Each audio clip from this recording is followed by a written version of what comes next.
everyone. Thank you again for logging on. My name is Evangeline James, and I am the Bradley County Ag and Natural Resource Agent for the University of Tennessee. I have been doing this with Tom Stebbins, who's been such a great help. He is the Horticulture and Master Gardener Coordinator for Hamilton County. He's also not only been hosting this with me, but he is our presenter for today, and he will be discussing the topic of trees. Thank you, Tom, for volunteering to share some really important information with us today.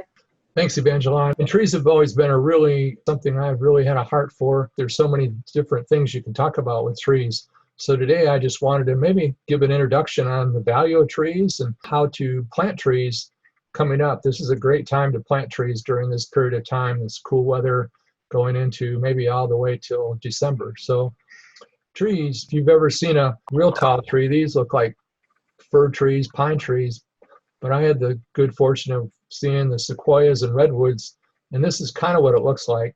You know, it's really impressive to see how big a tree is, and the most massive, longest living organism ever to grow on Earth. We'll focus on urban trees today, and we'll talk about site selection, picking trees, purchasing trees a little bit, preparing and planting a lot, and a little bit on what to do once you've got a tree in the ground. Choosing the right tree, how do you figure it out? We get a lot of questions asking, what kind of tree should I plant? It's really up to, there's so many factors to consider when planting a tree. First thing I would say is look at trees growing on your street. Go into different parts of town and see what people are planting and see what catches your eye. Go to the local garden center, talk to the person. Go to the garden center, not on weekends, go during the week. In the morning maybe when things are a little dead in the garden center, and you can catch the ear of the horticulturalist and talk over different trees.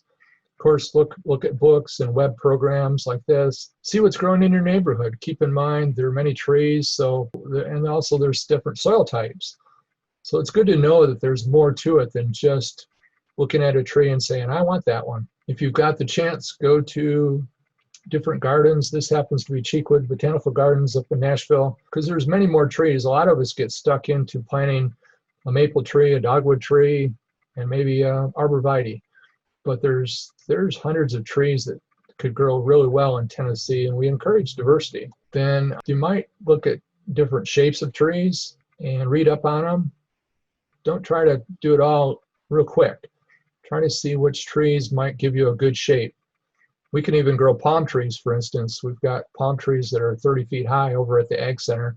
I'm not saying everyone should have palm trees, but there are some really interesting trees out there that are hardy in our area. There's some palms that are hardy. Just do your homework. There are 688 trees that are native to the United States, and believe it or not, Tennessee has probably the most diversity of trees of any state. I've read that we're even more diverse in Florida and California. They don't have the trees that possibly need cold periods to grow in. But Tennessee is right in what they call the transition zone between the north and the south, and we have such a diversity of trees here in our state. Evaluating your site. First, think about the above ground attributes or problems that could occur, the below ground things, potential site modifications. You may be able to pull it off, have a tree that may not work in other places just by modifying the site. And then consider maintenance. Do you really want to take care of that certain tree that you're going to get, and figure out some of the desirable tree attributes. Some of the things to think about above ground are light exposure. Is it going to be on your south side of your house, on the north side? Is it going to be on a slope? Is it going to be in a place where wind, or do you want to try to put it in a place where it won't have that much wind just to keep it growing real well? Is there a place where it might get too much water, or a place where there might be erosion? Another thing to consider is if you already have trees. Some people try to pack too many trees in a yard. So if you've got other trees already growing, those trees may shade out the tree you're trying to grow.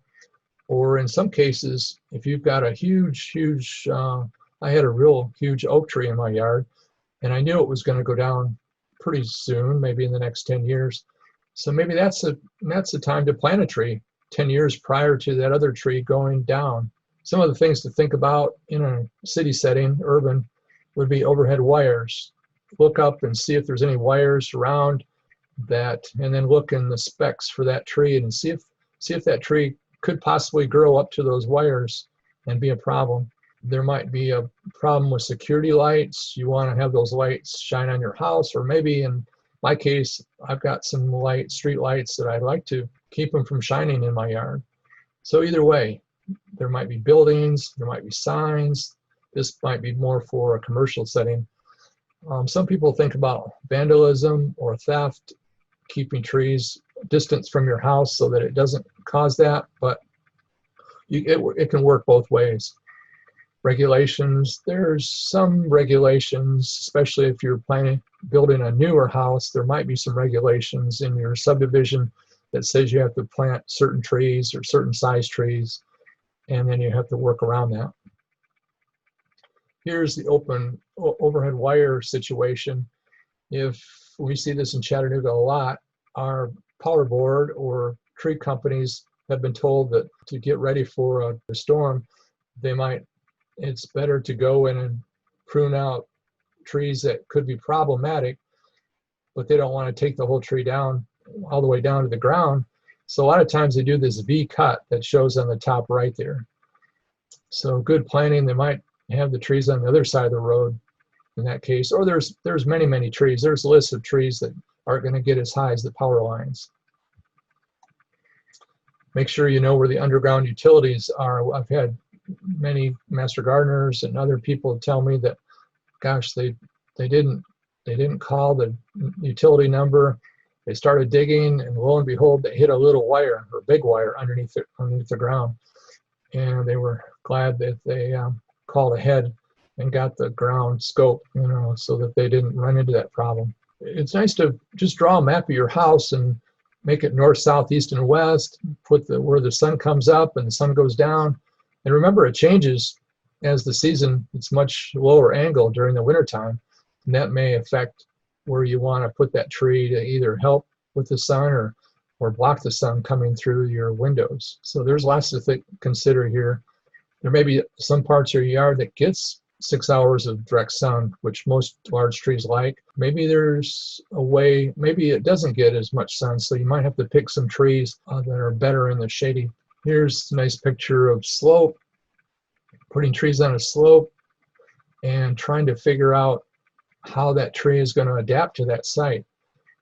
You may have to do something to keep that tree watered properly, especially I'm getting calls of people's trees dying because we had this, well, we really didn't have a major drought this year, but we did have a mini drought, I think back in July, August, and a lot of trees are suffering from that. So you want to figure out a way to keep water in around those roots without just shearing right off. And then wind can be a problem. And I added another one, people, neighbor-friendly trees. I've had more people call and say, my neighbor has a tree that's annoying me, or it's problematic. It could fall on my house. So think about that. Maybe you can't think about it in all cases because you might have just moved in. But sometimes if you're going to plant a tree, try to figure out some trees that might not be a problem 50 years from now and fall on somebody's house. Here's some of the values of the trees. One large tree shading the west wall is a very valuable tree. It can save up to 7% of annual air conditioning expenses. There are trees that save $6.75 and for every dollar you spend planting and caring for trees. So there's a lot of statistics on that. I'm going to have about 5 slides of very interesting things that are important for healthy trees in our environment. Of course, here the benefits of trees are many. We know that they clean the air, they provide oxygen, cool streets, conserve energy, prevent pollution, they provide food for wildlife, they provide food for our houses, and they actually increase property values. Here's a cute picture of a tree house out at Reflection Riding. I guess you can pay to stay in this tree house overnight. So that's a valuable, maybe that'd be something somebody would want to do during this time.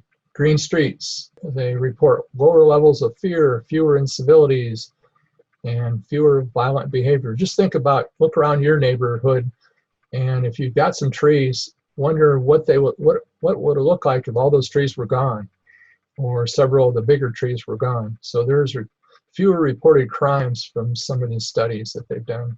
During this period of time, I've increased my walking around my neighborhood, and I tend to see the same people at 7 o'clock in the morning, and at least I'm waving to them. Before, I didn't even know who they were, and now I can identify them by the early morning walkers.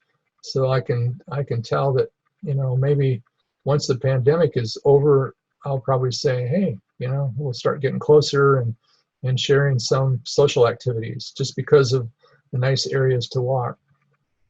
30% of Earth's land is forest, and 80% of that land is where the animals and plants live. And 130 million acres of America's forest are located in cities and towns. We're very fortunate that 30 years ago, Gene Hyde, who was the city forester, even back then, he just retired this past January, got us going as a tree city, USA.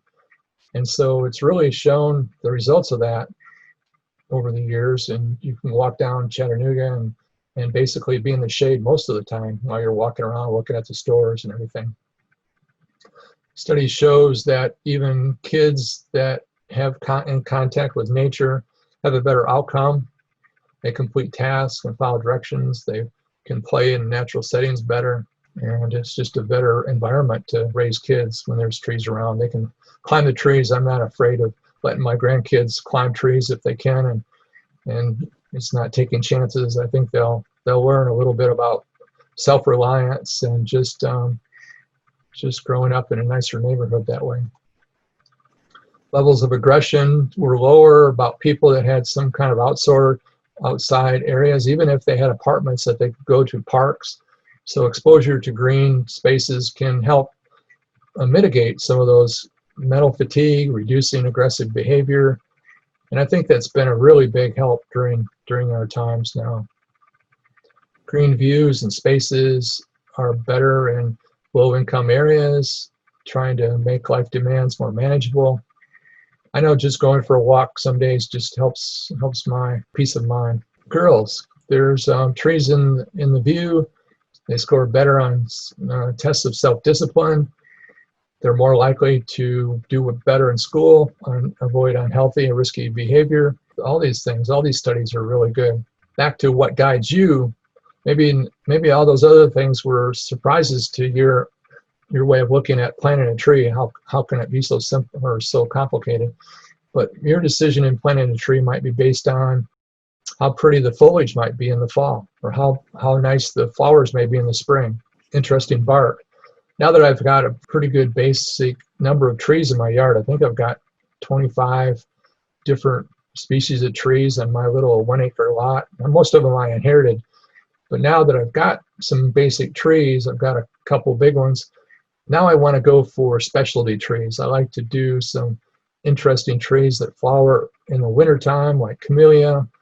I like to get a tree or two that do some interesting things in the fall, like maples, showy fruit, trying to get into some fig trees. Here's a decision some people make. Should they plant an oak tree or a Bradford pear, sometimes called a calorie pear?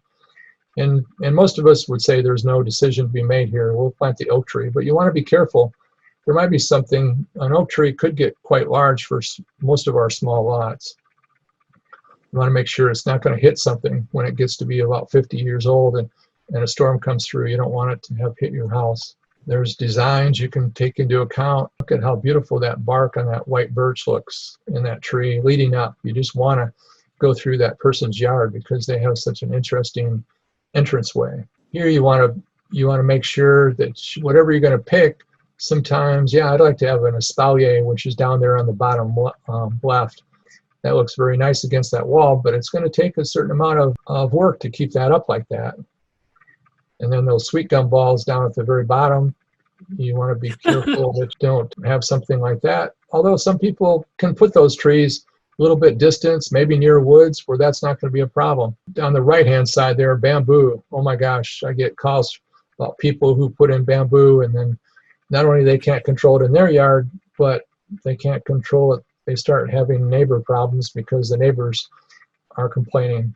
And so very difficult to control bamboo, and that could be a whole nother topic on how to require maintenance, high maintenance plants. You want to get plants that are going to be adaptable to either a wet site or a dry site. Some trees you're just not going to be able to grow because of those reasons. Sometimes you're going to get plants that are going to be prone to diseases or insects or even pests. And there's ways to get around this. Either you pick plants that are resistant, you pick plants that you can protect with chemical sprays, you pick plants that maybe you could put a fence either around your yard or around the tree while it's smaller to keep from getting eaten up by the deer. Take into account all these things. The right plant for the site is dependent on the value, the life expectancy of the tree, your design, your maintenance, site adaptability, and pests. So let's talk about, for the last part of the talk here, let's talk about tree planting and some of the things that you do. I've been involved with some of the tree planting efforts in town. They get a lot of students involved. I've been with UTC students, Volkswagen employees. Everyone comes to a site. Somebody may give them a short little lesson on how to plant a tree, and everyone's let loose, and everyone does it quickly. And oftentimes they don't do a very good job. So let's go through some of the things, the fallacies and tips and hints of planting a tree. One of the things that I like to say right off the bat is plant a tree slightly higher in the planting hole than the surrounding ground. And I'll get into this a little bit more as we go into. Make sure you remove all the strings and straps and cut the wire basket and take the burlap if you're doing that. If you're using potted plants, make sure you pull it out of the pot, of course, and then try to pull those roots apart, tease them apart with, if you can't do it with your fingers, try to do it, you can break a few, but try to do it with a little screwdriver, a bent screwdriver, or some kind of a tool that you can get in there and pull those roots apart. Remove broken branches that are crossing when you buy a small tree. And don't stake the tree. We'll talk about that too coming up. Here's everything in one picture. You can see about prune away. If you've got two branches growing out of the top about the same length, prune away one of those, because what that's going to do is make your tree grow a little faster. If you've got two branches, they're both going to grow at the same rate, and then if you leave it go, there'll be a big crotch in the tree right there, and that's not going to be good for the longevity of that tree. Prune away the rubbing branches or crossing branches, but do very little of this while the tree is very small. Take off the tags. How many times I've been, even when I'm at a restaurant waiting for my queue, I'll walk around and look at the new plantings, and if there's a tag that's strangling the tree and you can see what it's doing, it's cutting into the bark, I'll just get my knife out and nip that tag away, and I can hear the tree just breathe a sigh of relief when I do that. So I'm not afraid to do it. Usually it's down at the bottom where people can't see it. But take away the broken branches, prune away the suckers, those little extra tree parts, the little branches that are coming out of the mulch. Cut away the rope, cut away the twine. Score if you can't get it all out. If it's such a huge ball that you bought, take away the top part for sure, and then score, which means cut away into that burlap. But try to get as much as that out of there if you can. Here's side by side what you shouldn't do on the left and what you try to aim for on the right.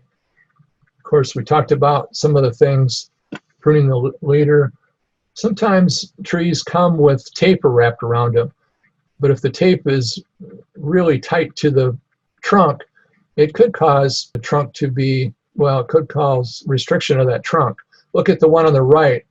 These plastic guards a lot of times are just wrapped around real loosely, and after about a year you can take those off, and that's just enough time to keep the tree from getting messed up. You could even leave it on longer If you're in a situation where your yard people would come and do too much string trimming, you could put it back on in the maybe in the summer or at a time when the maintenance is higher. Make sure, see how deep that whole ball was just planted in the ground and how narrow that hole is.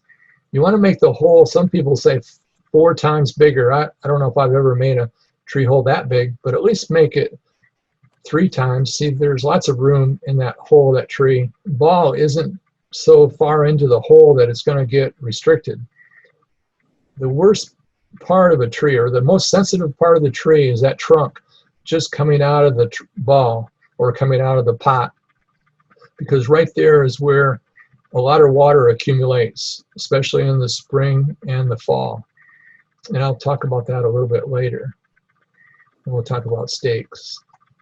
So let's talk about proper depth. You can see every tree, even the small ones, have what we call a root collar. It's a little fatter, or it just kind of gets wider at the bottom. You can't see it very often on a really small tree, but you can just imagine. Sometimes it's hidden by a potted tree. If a tree has a pretty big 5-gallon pot, sometimes the grower or the nursery people will throw a little extra soil so that collar will be hidden.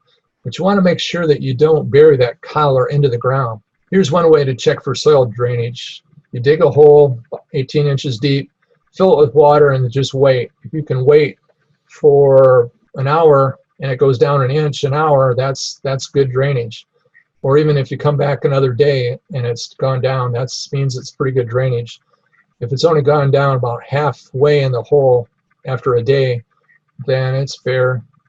But if it hasn't moved a bit after a day, you probably have pretty tight clay soils, and you're going to have to do something about it, else the tree will just drown. And here's what you do. You just basically, you don't put the potted tree up on the very top. You dig some of the hole and you try to make the hole wide.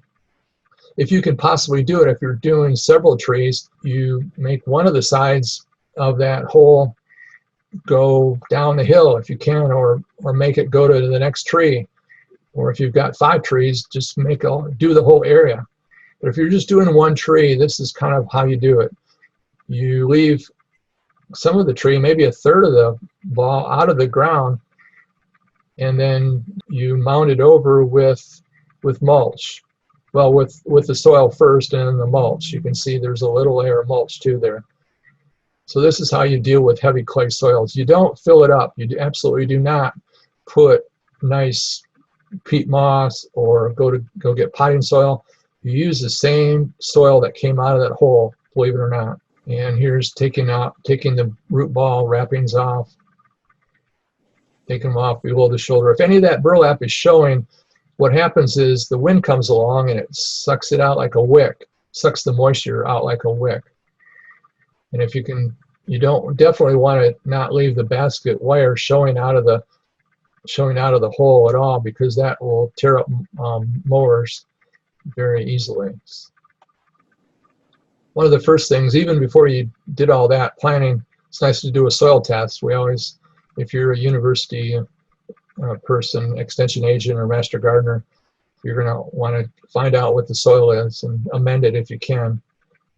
Get a soil test back, figure out the pH, figure out some of the things that tree might need, and it gives you kind of a written report. But keep in mind, most trees, and I would say flat out, if you're planting a tree this fall, do not fertilize the first year.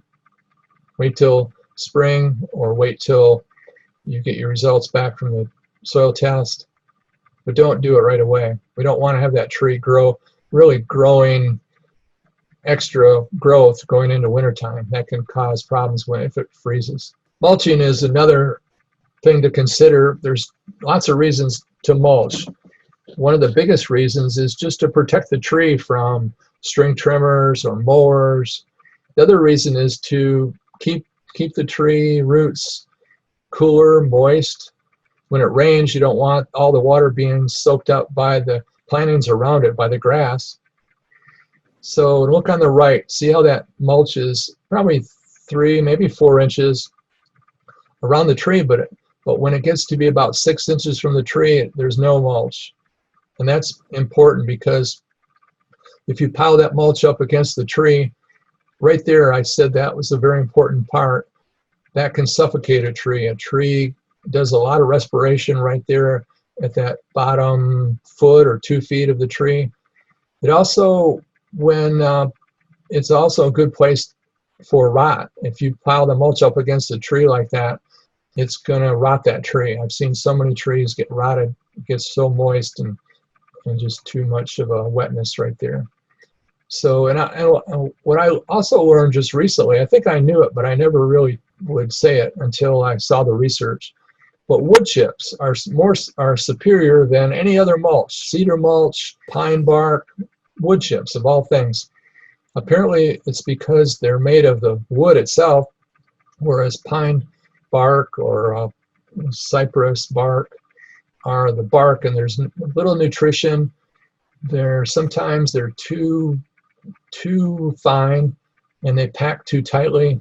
Especially the mushroom mulch, that's really tough to use. Realize that even if you use a pretty mulch, you pay top dollar for some of the pretty mulches, then they get dull after a very short period of time. So I would go with the free stuff. There should be, I think some of our wood people in town have huge piles of mulch, huge piles of wood chips that could be used. So I'm going to look into that a little bit more. Here's a no. Put a big X in front of this one. Put a big X in front of this one. Another big X. And I've seen this several places in town. I've even called some of the hospitals where this is being, or places, and all they say is, well, we got a wet site, we got to do it our way. But no, it's not recommended by any true plants person that I know. So the wrong way to plant. Here's some things. Burlap is showing. Basket is not cut. No mulch in this case. And maybe the soil fertility is in question. Let's talk about the wire system. Sometimes trees, if you buy a pretty good sized tree, especially if it's a little bit of top heavy, and maybe the ball wasn't really good size, you want to make sure it's got good size when you buy it. And maybe the soil just doesn't seem like it's going to be very stable. So then you can use a support system. There's different ways to wrap it around the tree so it doesn't get too tight. But you want to make sure you come back. Most of the time, especially businesses, hire someone to do it, but the contract to come back and check that is not in the contract. I don't think it would be too many times. The guide wires are left down there, and next thing you know, the tree it's already growing inside the tree, and it's hard to get it out of there. And that's what it looks like. So if you can save that tree from, maybe you wouldn't do it like I would without telling the owner, but sometimes you know that tree would just not make it if you left that little band around there. Here's how the trees look like. Surprisingly, the tree doesn't grow like the one on the top. It grows more like a pizza plate. So consider that when you're doing something to the tree. A lot of people think, well, we can plant some flowers around the tree. Not very likely, because if you dig up around the tree, you're digging up a lot of those roots. You're digging up a lot of the absorbing roots if you get into the roots way out far. See how far they are? They're usually either twice or even 4 times the height of a tree. It's amazing. So there's usually not a taproot, or if there is a taproot, it's not very required or very dominant. It's those lateral roots that are absorbing and going way out real far in a distance. If you've got water issues, then sometimes the water can affect those absorbing roots. They may rot the roots during the wet period in the spring, and then in the fall or in the summer when it gets dry, there won't be enough roots to support the tree. I see that a lot with trees. And so right now we're seeing some trees that are suffering because the roots are drying out and they're dying. I would say most trees in our area do not need water in the spring, but they do need water. Maybe if we get a dry summer, they may need water in July and August. And if you have we had a fairly nice moist July and August. We had 1 week or 2 where it was dry. But now that we've got cool weather outside, the tree doesn't demand that much water either. But if it's suffering, I would water it right now. Be a good time. So here's some fallacies to finish up. Do not add soil amendments. All that does is it absorbs the water, creates, we call it a swimming pool inside that hole. So it adds too much water to that area. Don't add fertilizer at planting. Not necessary for the first year. There's probably plenty of fertilizer. Don't over mulch. Especially don't use any of the rocks. And sometimes they have pebbles that people put around trees. That's not good. Don't use the colored mulches. Don't use plastic mulches. And I'm suggesting using wood chips. Don't use wraps or stakes because usually they're not properly maintained and usually they're not necessary. A tree needs to be waving in the wind to develop its strength. A little bit of wind. If you find that the tree is blew down, then just replant it, because it's probably going to happen in the first couple of months that you do it, and then maybe stake the tree a little bit to keep it going, but take it off. Don't cut the top off at planting. Keep the grass sod away from the tree.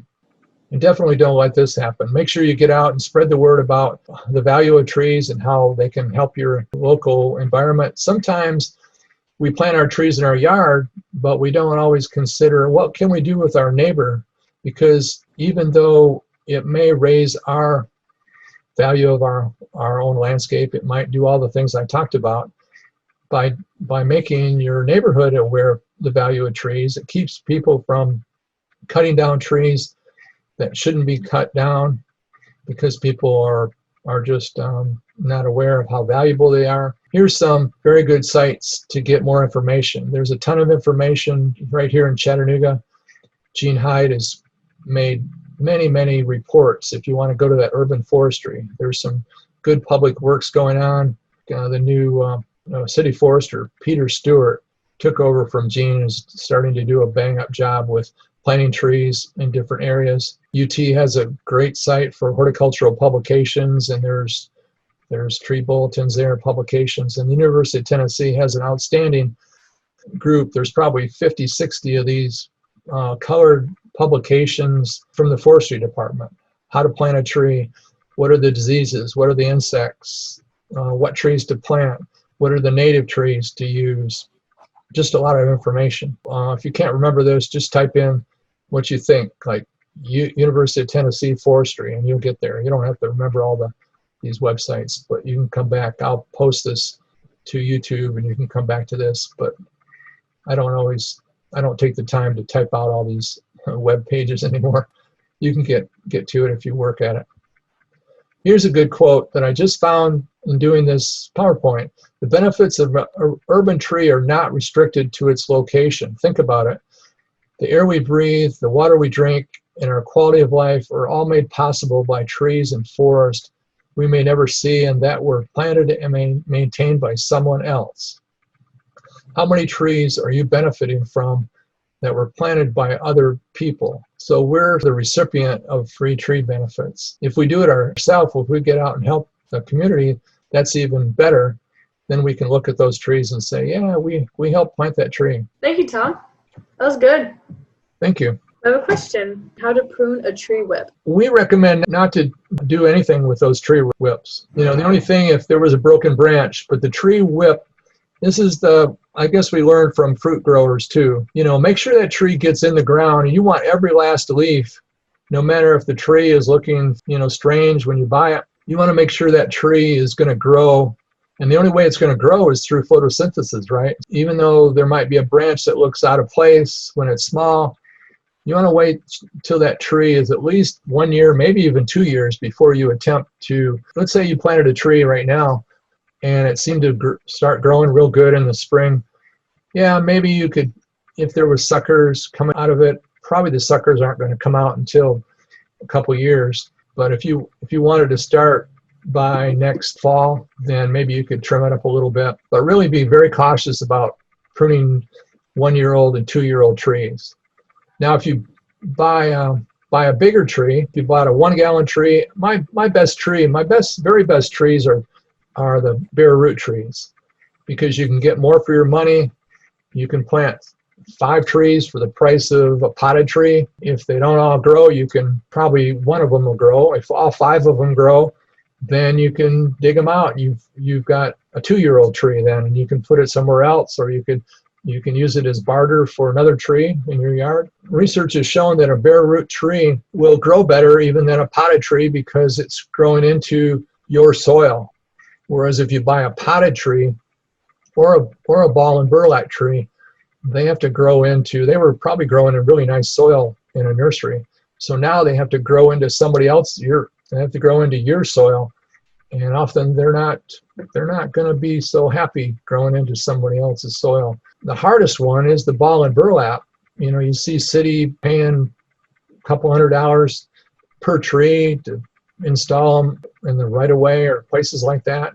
And I just shake my head because those trees are going to be so hard to get going, especially if they plant them in the middle of the summer, which sometimes they do. It's ridiculous. They could plant. The only drawback is a small tree. So a lot of times gets cut off by a mower. Sometimes people walk over it. So if you could think of some, maybe there's a balance of a tree that's maybe in a 1 gallon or a 3-gallon container. It's not as huge as those big ones that people plant. So maybe you're paying $20 for the tree rather than $200 for the tree. All right, we have a few questions stacking up, so I'm going to go ahead and read the next one here. We have, can I plant a fig in a container? Yeah, you can. They'd like to be out in the, most of the time they're hardy enough. My figs will lose the top or lose a lot of the leaves, but they'll come back every spring, but they're kind of starting over again. If you plant it in the container, you could probably bring it in the garage or someplace, or put it on a place where it's not as cold and then put it back out. And eventually you're going to have to get it in the ground. Best time of the year to move a tree? The best time is now. And second best time is in this early spring, before, right after maybe March would be the next best time. But the best time is right now. Awesome. And then we have, what's your favorite evergreen tree that would block out an ugly utility pole? I like arborvitaes. I like green giant arborvitaes. They're nice. Evergreens, boy, there's a lot of nice evergreens. Things like white pine is not a great tree. Virginia pine, it all depends on how big you want to potentially get that evergreen. So there's a lot of nice hollies. Holly trees are beautiful to do that with. Arborvitae. Go to our garden centers and just look over their palette and see what's there. Nice. Yeah, lately I've been trying some smaller trees in my yard because, like I said, I've got mostly bigger trees already set. I've got one place where I'm going to put an oak tree eventually, and there's a lot of oak trees coming up from the tree that fell over a couple years ago, so I'm going to try to cultivate those trees because I figure those are going to be already naturalized. But I like some of those smaller little trees that nobody else, I can't even think of one that my wife bought me for Christmas. There's one that Henry Waters' walking stick is a really cool tree. Japanese maple, I love Japanese maples for a small tree setting. Why do they prune the leader? Yeah, when you prune the leader, that means the very top part of any plant, any tree, plant, what's going to happen? It's going to send chemicals down to the lower, usually the leaves just below that cut, and it's going to make it fuller, make it more bushier. So you can do that with trees. I'm not saying you can't, but when the tree is just starting to grow, it's wise not to do that until it gets what we call leggy, meaning it's just too tall, and you want to cut it down to make it bush out to the sides. That's a real common technique for any tree. Someone from Madison County just lost an elm to Dutch elm disease. Yeah, I wouldn't give up. There's elm trees now that are in the market that are resistant, or at least tolerant, I guess. I don't know if there's anything resistant yet. So I would look at Liberty elm comes to my mind. And there's another series, I think, of different elm trees. And we're working on elm, we're working on chestnut. We'll probably have to come up with an ash tree that's resistant down the road. Dogwoods, we've done a really good job on coming up with resistant dogwood trees to the blight. And I didn't get into the topic of using natives or using all these other cultivars. For instance, Japanese maple is not a native, but I think it's a very nice tree for the yard. And it has so many different colors, and it doesn't take up that much space. You can still have your natives, have your big oak tree that'll bring in the nice birds and wildlife. But I think a good blend of natives and cultivars are the way to go on most yards. My fig tree is loaded with green figs. Why is it so late maturing fruit? Yeah, mine were too. I think maybe they had to come back from zero from last year. I don't know if they were frozen all the way back to the ground. One of mine that was tucked underneath the woods produced fruit earlier in the summer, and squirrels got them all. But then one that was in the sun that I think got frozen all the way back to the ground, it took that tree longer to come out with the figs, and it's producing right now. I see a lot of figs in the neighborhood that are producing right now. That's the reason. So every tree has some disease or some insect, but it's not always a deadly type of problem. So it's good to take a picture of it, use iNaturalist to figure it out, or send a picture to master gardeners to figure it out, or myself, and figure out what's going on. There's no sense of spraying just every tree to keep from having either fungus or an insect problem, because if you don't know what it is and you spray and you're killing beneficials along the way, that's not good either. Thank everyone for coming today. I enjoyed it. Thank you again, Tom. That was really good. And don't forget, you can always check out all of these videos on our Facebook pages.